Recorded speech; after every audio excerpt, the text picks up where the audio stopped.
ಇವತ್ತು ಗುಂಡಡಿಕೆಯಿಂದ ಹಾರ ಮಾಡೋದನ್ನು ತೋರಿಸ್ಕೊಡ್ತಾ ಇದ್ದೀನಿ. ಗುಂಡಡಿಕೆ ಹಾರ ಮಾಡಲು ಬೇಕಾದ ಮೆಟೀರಿಯಲ್ಸ್ಗಳು: ಅಡಿಕೆ, ಗೋಲ್ಡನ್ ಬೀಡ್ಸ್, ಮುತ್ತುಗಳು, ಪ್ಲಾಸ್ಟಿಕ್ ಫ್ಲವರ್, ಗೋಲ್ಡನ್ ಚಕ್ರ, ಸೂಜಿ ಮತ್ತು ದಾರ, ಬ್ರಷ್, ಗೋಲ್ಡನ್ ಪೇಂಟ್ ಮತ್ತು ಕತ್ತರಿ. ಸಾಮಾನ್ಯವಾಗಿ ಅಡಿಕೆಯನ್ನು ನಾವು ಯಾವ್ದಾದ್ರು ಫಂಕ್ಷನ್ನಿಗೆ ಹೋದಾಗ ಯೂಸ್ ಮಾಡ್ತೀವಿ, ಮತ್ತು ಆಯುರ್ವೇದಿಕ್ ಔಷಧಿಯಾಗಿ ಕೂಡ ನಾವು ಯೂಸ್ ಮಾಡ್ತೀವಿ. ಈ ಅಡಿಕೆನ ನಾವು ಊಟ ಆದ ನಂತರ ಜೀರ್ಣ ಆಗೋಗೋಸ್ಕರ ಇದನ್ನ ಬಳಸ್ತೀವಿ. ಮೊದಲಿಗೆ ಹಾರ ಮಾಡೋದಕ್ಕೆ ನಮಗೆ 9 ಅಡಿಕೆನ ತಗೋಬೇಕು. ಈ ಅಡಿಕೆನ ನಾವು ಹೋಲ್ ಮಾಡ್ಕೋಬೇಕು. ಹೋಲನ್ನು ನಾವು ಡ್ರಿಲ್ ಮಿಷಿನ್ ಮೂಲಕನೇ ಮಾಡ್ಕೋಬೇಕು. ನಾನು ಆಲ್ರೆಡಿ 9 ಅಡಿಕೆನ ತೊಗೊಂಡಿದ್ದೀನಿ. ಈ ಅಡಿಕೆನ ನಾನು ಸೆಂಟ್ರಲ್ಲಿ ಹೋಲ್ ಮಾಡ್ಕೊಂಡಿದ್ದೀನಿ. ಈಗ ಇದಕ್ಕೆ ಪೇಂಟ್ ಮಾಡಬೇಕು. ಗೋಲ್ಡನ್ ಪೇಂಟನ್ನ ಯೂಸ್ ಮಾಡಬೇಕು. ಇದು ಪೇಂಟ್ ಮಾಡೋದು ಹೇಗೆ ಅಂತ ನಾನೀಗ ತೋರಿಸ್ಕೊಡ್ತಾ ಇದ್ದೀನಿ. ಮೊದಲು ಗೋಲ್ಡನ್ ಪೇಂಟ್ ಮತ್ತು ಬ್ರಷ್ ತೊಗೊಂಡು ಕ್ಲೀನಾಗಿ ನಾವು ಪೇಂಟ್ ಮಾಡ್ಕೋಬೇಕು. ಇದು ವಾಟ್ರು ಮಿಕ್ಸ್ ಮಾಡೋ ಅವಶ್ಯಕತೆ ಇಲ್ಲ, ಹೀಗೆ ಫುಲ್ಲು ಪೇಂಟ್ ಮಾಡ್ಕೋಬೇಕು. ಫಸ್ಟು ಹಾಫ್ ಮಾಡಿಕೊಂಡು ಅದು ಡ್ರೈ ಆದಮೇಲೆ ಮತ್ತೆ ಹಾಫನ್ನ ಮಾಡಿದ್ರಾಯ್ತು. ನಾವು ಯಾಕೆ ಗೋಲ್ಡನ್ ಕಲರೇ ಯೂಸ್ ಮಾಡ್ತೀವಿ ಅಂದರೆ ಇದು ತುಂಬ ರಿಚ್ಚಾಗಿ ಕಾಣಿಸುತ್ತೆ. ಬೇರೆ ಕಲರ್ ಆದರೆ ಅಷ್ಟು ಸೆಟ್ ಆಗೋದಿಲ್ಲ. ಹೀಗೆ 9 ಅಡಿಕೆಗೂ ನಾವು ಮಾಡ್ಕೋಬೇಕು. ಆಲ್ರೆಡಿ ನಾನು 9 ಅಡಿಕೆಗೂ ನಾನು ಗೋಲ್ಡನ್ ಪೇಂಟ್ ಮಾಡ್ಕೊಂಡಿದ್ದೀನಿ. ಈಗ ನಾನು ಸೂಜಿ ದಾರ ತೊಗೊಂಡು ಇದನ್ನು ಪೋಣಿಸ್ಕೊಂಡು ಹೋಗ್ತೀನಿ. ಮೊದಲು ನಿಮಗೆ ಹಾರ ಎಷ್ಟು ಸೈಜ್ ಬೇಕು ನೋಡಿಕೊಂಡು ದಾರ ತೊಗೊಳ್ಳಿ.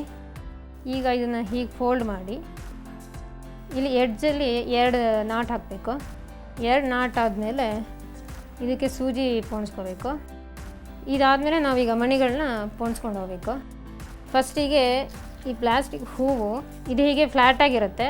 ನಾವು ಇದನ್ನು ಫೋಲ್ಡ್ ಮಾಡ್ಕೋಬೇಕು. ಆವಾಗ ಒಂದು ಫ್ಲವರ್ ಶೇಪಲ್ಲಿ ಬರುತ್ತೆ. ಇದು ಫೋಲ್ಡ್ ಮಾಡ್ಕೊಂಡು ಹೋಗ್ತಾ ಇರಬೇಕು.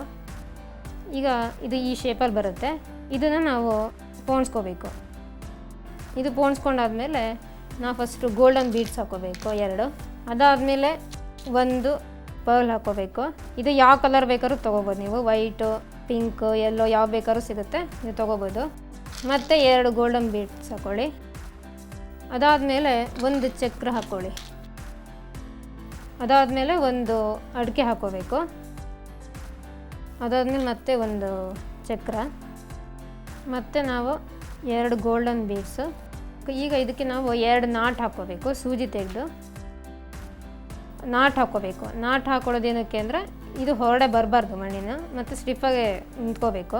ಹಾಗಾಗಿ ಇಲ್ಲಿ 2 ನಾಟ್ ಹಾಕ್ಕೋಬೇಕು. ನಂತರ ಇದನ್ನು 2 ಇದೆ, 1 ಎಳೆ ಮಾಡ್ಕೋಬೇಕು. ಸೂಜಿ ಪೋಣಿಸ್ಕೊಂಡಾದ್ಮೇಲೆ ಈಗ ನಾವೀಗ ಮತ್ತೆ ಮಣಿನ ಪೋಣಿಸ್ಕೋಬೇಕು. 2 ಗೋಲ್ಡನ್ ಬೀಡ್ಸ್ನ ಇದಕ್ಕೆ ಹಾಕ್ಕೋಬೇಕು. ಅದಾದಮೇಲೆ 1 ಪರ್ಲ್ ಹಾಕ್ಕೋಬೇಕು. ಅದಾದಮೇಲೆ ಮತ್ತೆ 2 ಗೋಲ್ಡನ್ ಬೀಡ್ಸು. ಅದಾದಮೇಲೆ ನಾವು ಈ ಗೋಲ್ಡನ್ ಚಕ್ರನ ಹಾಕ್ಕೋಬೇಕು.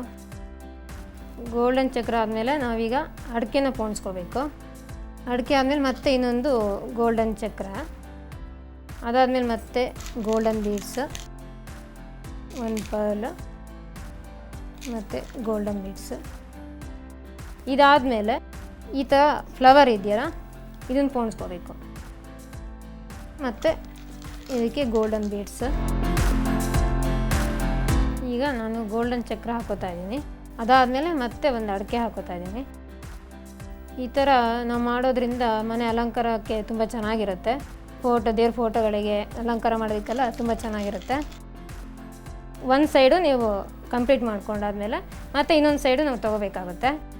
ಬೇರೆ ಬೇರೆ ಮಣಿಗಳು ಹಾಕ್ಕೋಬೋದು.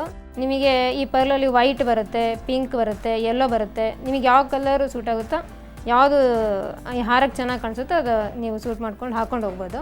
ಮತ್ತು ಗೋಲ್ಡನ್ ಚಕ್ರ ಕಂಪ್ಲೀಟ್ ಆಗ್ತಾ ಬಂದಿದೆ. ಪರ್ಲ್ ಹಾಕಿದ್ಮೇಲೆ ಲಾಸ್ಟಿಗೆ 1 ಚಕ್ರ ಹಾಕಿ ಮತ್ತು ಇನ್ನೊಂದು ಪರ್ಲ್ ಹಾಕಿ. ಅದಾದಮೇಲೆ ಸೂಜಿನ ತೆಗೆದು 2 ನಾಟ್ ಹಾಕ್ಕೊಳ್ಳಿ. ಅದಾದಮೇಲೆ ನಾವು ಈ ಸೈಡು ತೊಗೊಳ್ಳೋಣ. ಈಗ ಈ ಸೈಡ್ ಹೇಗೆ ಮಾಡಿದ್ದು ಹಾಗೇ ಇಲ್ಲಿ ನಾನು ಈ ಲೈನಲ್ಲಿ 4 ಅಡಿಕೆನ ನಾನು ಯೂಸ್ ಮಾಡ್ಕೊಂಡಿದ್ದೀನಿ. ನೀವು ಬೇಕಾದ್ರೆ ಹಾರ ಎಷ್ಟು ಬೇಕೋ ಆ ಸೈಜ್ ನೋಡಿಕೊಂಡು ಮುಂದಕ್ಕೆ ನೀವು ಕಂಟಿನ್ಯೂ ಮಾಡ್ಕೊಂಡು ಹೋಗ್ಬೋದು. ಈಗ ಮಧ್ಯದ 2ಕ್ಕೆ ಮಾತ್ರ ನಾನು ಫ್ಲವರ್ ಹಾಕಿದ್ದೀನಿ. ನೀವು ಬೇಕಂದ್ರೆ ಪ್ರತಿಯೊಂದು ಅಡಿಕೆಗೂ ನೀವು ಹಾಕ್ಕೊಂಡು ಹೋಗ್ಬೋದು ಹಾರನ. ಈಗ ಅದೇ ಥರನೇ ಈ ಲೈನಲ್ಲೂ ನಾವು ಹಾಗೆ ಮಾಡ್ಕೊಂಡು ಹೋಗ್ತಾ ಇರಬೇಕು. ಈ ಲೇಸ್ ಏನಕ್ಕೆ ಅಂದರೆ ಫೋಟೋಗಳಿಗೆ ಹಾಕಬೇಕಲ್ಲ, ಆ ಕಡೆ ಈ ಕಡೆ ಹಾಕಬೇಕಾಗುತ್ತಲ್ಲ, ಹಾಗಾಗಿ ಲೇಸ್ನ ನಾವು ಯೂಸ್ ಮಾಡ್ತಾಯಿದ್ದೀವಿ. ಈಗ ಇದಕ್ಕೂ 2 ನಾಟ್ ಹಾಕ್ಕೋಬೇಕು. ನಾಟ್ ಹಾಕೊಂಡ್ಮೇಲೆ ಈ ನಾಟನ್ನ ಇದರೊಳಗೆ ಈ ಗೋಲ್ಡನ್ ಚಕ್ರ ಇದೆಯಲ್ಲ ಅದರೊಳಗೆ ಹಾಕಿ ಈ ಎಕ್ಸ್ಟ್ರಾ ಇರೋದನ್ನ ಕಟ್ ಮಾಡ್ಕೊಳ್ಳಿ. ಗೋಲ್ಡನ್ ಲೇಸ್ ಬಿಟ್ಟು ಬೇರೆ ಲೇಸು ತೊಗೋಬೋದು, ಸಿಲ್ವರ್ ಬರುತ್ತೆ ಇದರಲ್ಲಿ. ನಿಮಗೆ ಯಾವುದು ಇಷ್ಟ ಆಗುತ್ತೋ ಅದನ್ನ ತೊಗೋಬೋದು. ಈಗ ಈ ಗುಂಡಡಿಕೆ ಹಾರ ರೆಡಿಯಾಗಿದೆ. ರೆಡಿ ಆದಮೇಲೆ ಇದು ಈ ಥರ ಕಾಣುತ್ತೆ.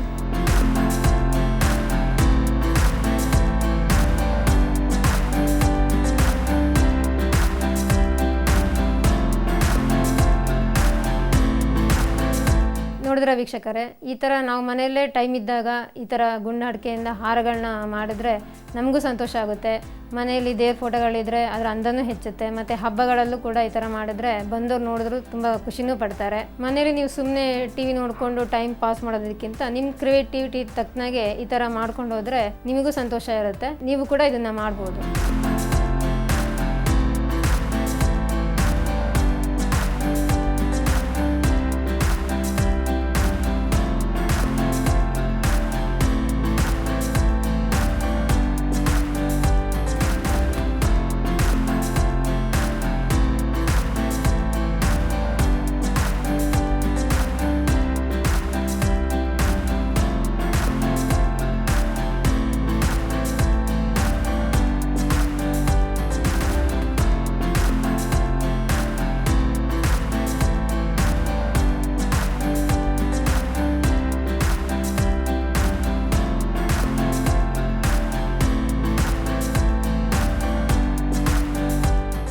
ಇನ್ನೂ ಹೆಚ್ಚಿನ ಅಪ್ಡೇಟ್ಸ್ಗಳಿಗಾಗಿ ಸಿರಿ ಕ್ಲಬ್ ಯೂಟ್ಯೂಬ್ ಚಾನೆಲ್ ಅನ್ನು ಸಬ್ಸ್ಕ್ರೈಬ್ ಮಾಡಿ.